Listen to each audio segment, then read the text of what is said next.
రామకృష్ణారెడ్డికి court remand విధించింది. ప్రధానంగా హైకోర్టులో మధ్యంతర బెయిల్ రద్దు చేసిన వెంటనే పల్నాడు జిల్లా పోలీసులు వెంటనే పిన్నెల్లి రామకృష్ణారెడ్డిని అదుపులోకి తీసుకోవడం జరిగింది. ఇదైతే నరసరావుపేటలో అయితే కండిషన్ బెయిల్ తో ఉన్నటువంటి రామకృష్ణారెడ్డిని పల్నాడు జిల్లా పోలీసులు అదుపులోకి తీసుకుని ఎస్పీ కార్యాలయానికి తరలించడం జరిగింది.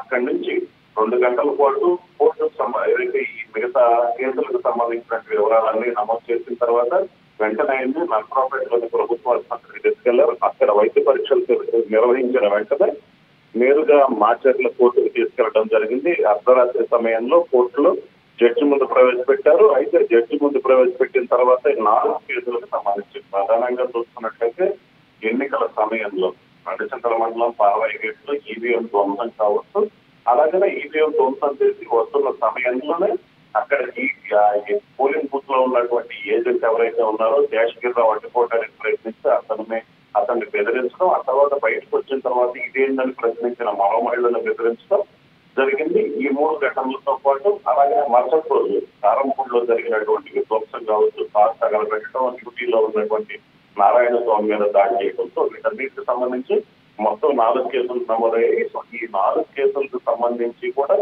పూర్తిగా కోర్టులో వాదోపవాదాలు జరిగి వాదనలు జరిగినంటే ఈవీఎం ధ్వంసం సంబంధించి కావచ్చు, అలాగే పాలవాయి కేసులు మహిళను బెదిరించిన కేసులు. సో ఈ 2 కేసుల్లో న్యాయమూర్తి బెయిల్ మంజూరు చేయడం జరిగింది.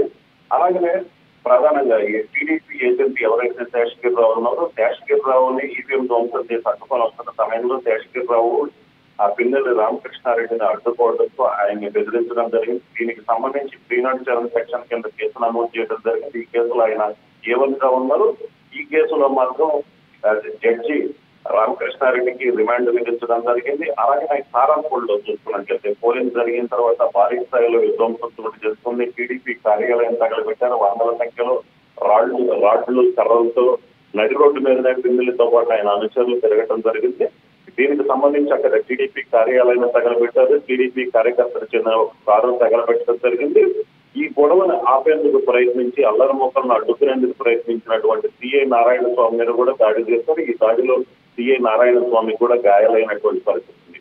సో ఈ 2 కేసులకు సంబంధించి ఈ కేసుకు సంబంధించి కూడా 307 సెక్షన్ కింద కేసు నమోదు చేయడం జరిగింది. ఈ 2 కేసుల్లో పిన్నెల్లి రామకృష్ణారెడ్డికి రిమాండ్ విధించడం జరిగింది. మొత్తం వచ్చే నెల 10వ తారీఖు వరకు రిమాండ్ విధించారు. అలాగనే ఇక్కడ పల్నాడు జిల్లాలో ఉన్న పరిస్థితుల నేపథ్యంలోనే ఆయన నెల్లూరు జిల్లా జైలుకు తరలించాలని కూడా ఆ మెజిస్ట్రేట్ ఆదేశాలు జారీ చేయడం జరిగింది. ఆ మెజిస్ట్రేట్ ఆదేశాలతో పిన్నెల్లి రామకృష్ణారెడ్డిని నెల్లూరు జిల్లా జైలుకు తరలిస్తున్నారు పోలీసులు. మరికొద్ది సేపట్లో ఆయన నెల్లూరు జిల్లా జైలుకు చేరుకునే అవకాశం ఉంది. అయితే ప్రధానంగా చూసుకున్నట్లయితే ఆయన మాచర్ల తీసుకొచ్చిన సమయంలో కూడా కోర్టుకు హాజరుపరిచే సమయంలో కూడా కొంత ఉద్రిక్త పరిస్థితులు చోటు చేసుకున్నాయి. మాచర్లకు వస్తున్నారని తెలుసుకున్న మాచర్ల రామకృష్ణారెడ్డి మాచర్లు వస్తున్నారన్న విషయం తెలుసుకొని కొంతమంది అక్కడికి కోర్టు వద్దకు చేరుకోవడం జరిగింది.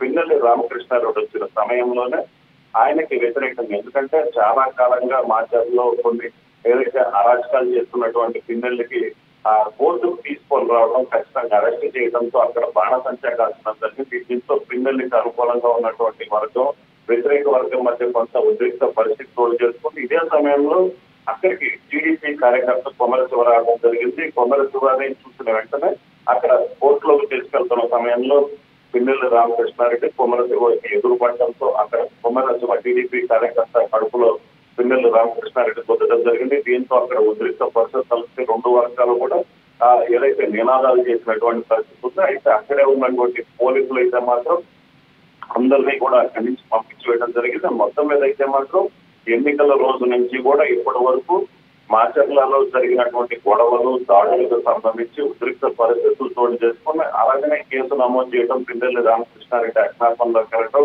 ఆ తర్వాత హైకోర్టులో ముందస్తు బెయిల్ వచ్చిన తర్వాత ప్రతి వారం కూడా హైకోర్టులో ముందస్తు బెయిల్ కోసం మనం అప్లై చేశారు. కండిషన్స్ తో కూడినటువంటి బెయిల్ ఇచ్చింది. తర్వాత ప్రతి వారం కూడా కండిషన్స్ తో కూడినటువంటి మధ్యంతర బెయిల్ ను పొడిగిస్తూ వస్తున్నటువంటి పరిస్థితి ఉన్న నేపథ్యంలో నిన్న మొత్తం పూర్తిగా 4 బెయిల్ పిటిషన్లు కూడా రద్దు చేయడంతో వెంటనే పోలీసులు అదుపులోకి తీసుకున్నారు. మొత్తం రాత్రి నిన్న సాయంత్రం నుంచి కూడా తెల్లవారుజాము వరకు కూడా మొత్తం 4 గంటల వరకు కూడా పోలీసులు ఆయన అరెస్ట్ చేయడం, కోర్టుకు తీసుకెళ్లడం, కోర్టులో వాదోపవాదాలు జరగడం, మొత్తం కంప్లీట్ గా ప్రక్రియ మొత్తం పూర్తయినటువంటి పరిస్థితి ఉంది. మొత్తం మీద అయితే మరికొద్ది సేపట్లో నెల్లూరు జిల్లా సీఎస్ పిన్నెల్లి రామకృష్ణారెడ్డి వెళ్ళనున్నారు.